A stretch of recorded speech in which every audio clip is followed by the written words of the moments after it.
কুন্তলা পিছনে দাঁড়িয়ে উর্মিকে বলে, যাও, গিয়ে সবটা সামলাও, ওষুধটা খাইয়ে দাও, তা না হলে সবকিছু তোমার হাত থেকে বেরিয়ে যায়। সূর্যর দীপাকে একটু একটু করে মনে পড়ছে। সেই সময় উর্মি এসে সূর্যকে জোর করে ওষুধটা খাইয়ে দেয়। তারপরে দীপাকে অপমান করে বলে, বিজনেসের জন্য টাকা দিবি, তার জন্য এইভাবে লুকিয়ে লুকিয়ে দেখা করতে এসেছিস? তখন দীপ বলে, বড়মার এখানে কোনো দোষ নেই।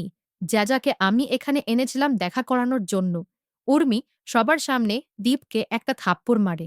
তারপরে দীপাকে বলে, যাই করে নে, তোকে আমি বাড়িতে কখনোই ঢুকতে দেব না। তখন দীপা জিজ্ঞেস করে, ওনাকে কিসের ওষুধ খাওয়ালি তুই? উর্মি বলে, আমি তোকে কোনো কৈফিয়ত দেব না।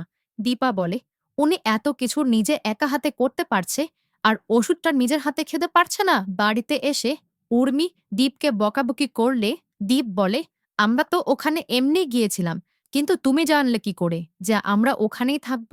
যতই তুমি ওষুধ দাও না কেন, আমি জানি বড় মা ফিরলেই যা ভালো হয়ে যাবে। সেই সময় কুন্তলা বাড়িতে আসলে পালক একটু অবাক হয়ে যায় যে উনি এইখানেও চলে এসেছে।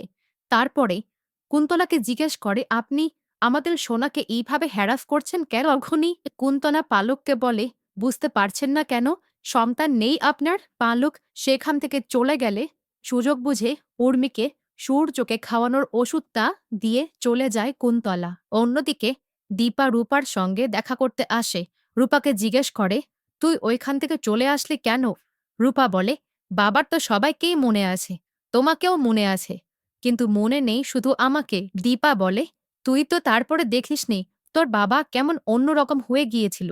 উর্মি এসে তোর বাবাকে একটা ওষুধ দিয়েছে, আমার মনে হচ্ছে ওই ওষুধেই কিছু নেই তো। রূপা তারপরে দীপাকে জানায়, যেদিন সে বাড়িতে থাকার জন্য গিয়েছিল সেই দিন কুন্তনাও বাড়িতে এসেছিল।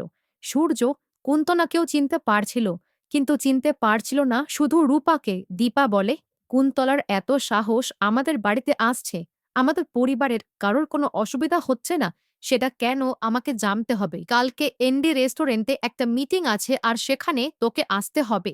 এরপরে দীপা বাড়িতে এসে অবিনাশকে জানায় যে ওই ওষুধেই কিছু নেই তো। কেন উর্মি ডাক্তারবাবুকে ওষুধটা দেওয়ার পরে ডাক্তারবাবু কেমন অন্যরকম হয়ে যাচ্ছে। তখন অবিনাশ বলে, আমার বন্ধুর একটা ল্যাব আছে, যদি কোনোভাবে স্যাম্পেলটা এনে দিতে পারেন তবে টেস্ট করে আমি আপনাকে জানিয়ে দিতে পারবো।